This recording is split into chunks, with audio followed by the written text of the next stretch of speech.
And I love seeing all the familiar faces and all the new faces. This is great. It's also great that it's not cold like it was last year. This is our 4th year holding this rally.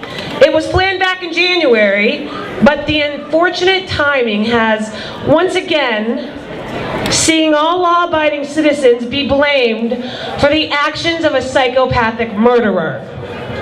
One who the government could have stopped multiple times, but chose not to. The same government that now wants to put gun control laws into effect that only hurt law-abiding citizens from practicing our fundamental human right of self-defense against psychopathic murderers. Of course, those on the other side will tell you, oh, we don't really want to ban guns. We don't want to get rid of the Second Amendment. All while they're screaming to ban guns and repeal the Second Amendment. Maggie Hassan's spokesman admitted a couple years ago that she wants to ban all semi-automatic rifles. Jean Shaheen said that anybody who buys an AR-15 is only doing it because they want to do bad things. New Hampshire's North Country nitwit Senator Jeff Woodburn said people who buy bump stocks buy them to more efficiently kill people. Then there's Steve Marchand, a Democrat hack rodeo clown running for governor who claims he wants gun reform, but actually wants gun control and wants to ban all AR-15s. All you people carrying him today, you're banned. Last week in the House, Democrats tried to change House rules so they could introduce legislation that would ban Granite State 18 to 20-year-olds from purchasing rifles. Thankfully, their efforts were shot down, pun intended. And the list goes on and on. In Florida, they took away the Second Amendment rights of 18 to 20-year-olds to purchase rifles. They blamed all 18 to 20-year-olds for the actions of one 19-year-old psychopath, and what's worse, most mass killers are over 21. Whoops. Can you hear me now?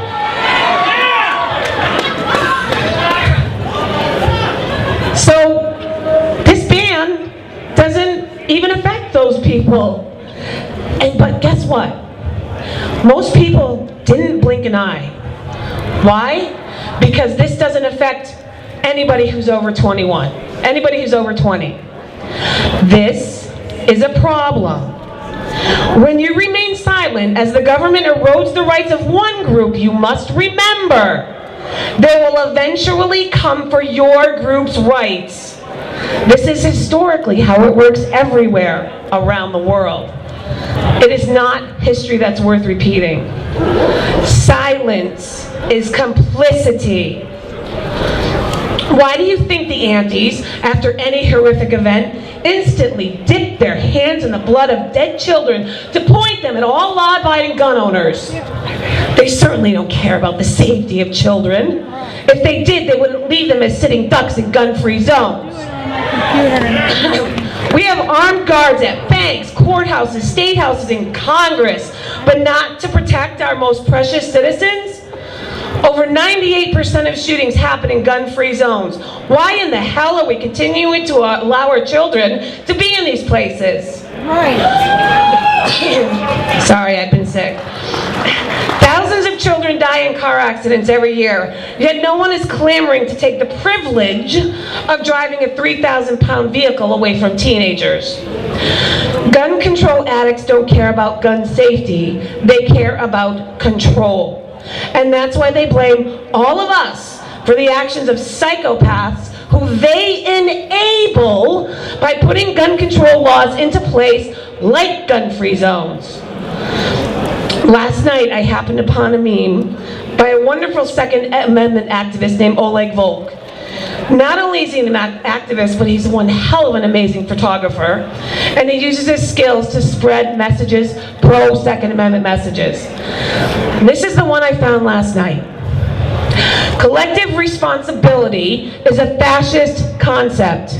I will not be held responsible for misdeeds committed by people who look like me or with guns like mine, nor for any actions of other people. I am responsible for my own actions.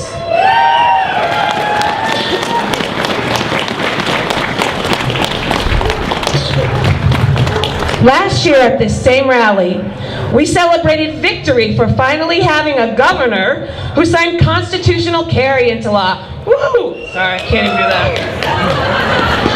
I also reminded you to also be vigilant because the antis never stop.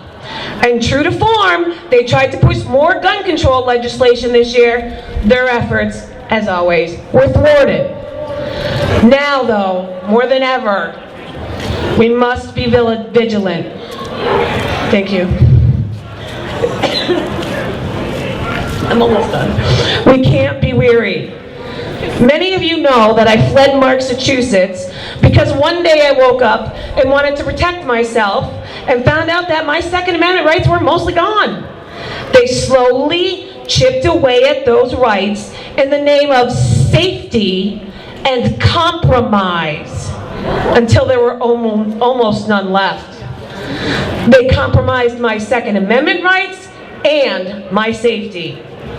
And make no mistake, if Democrats were to gain control of the House, Senate, and governor's office again, they will do the exact same thing. It's how they roll. Sorry. I realize it can be exhausting to have to constantly fight for your God-given or naturally given right to self-defense. I understand we all get tired of being patient, having to explain to those who are intentionally uninformed that we aren't guilty of any crimes, and that their gun control does nothing but enable criminals while hurted by law-abiding citizens who want to protect ourselves and our families from criminals. Because our founding fathers fought for our right to bear arms, people before us today fought to keep our rights intact, and hopefully there will be more people after us who continue to fight for freedom. One of my favorite quotes of all time, one that keeps me going when I think I just need a break, I can't take these lunatics anymore. A quote that I want all of you to remember. It's better to fight for something than live for nothing.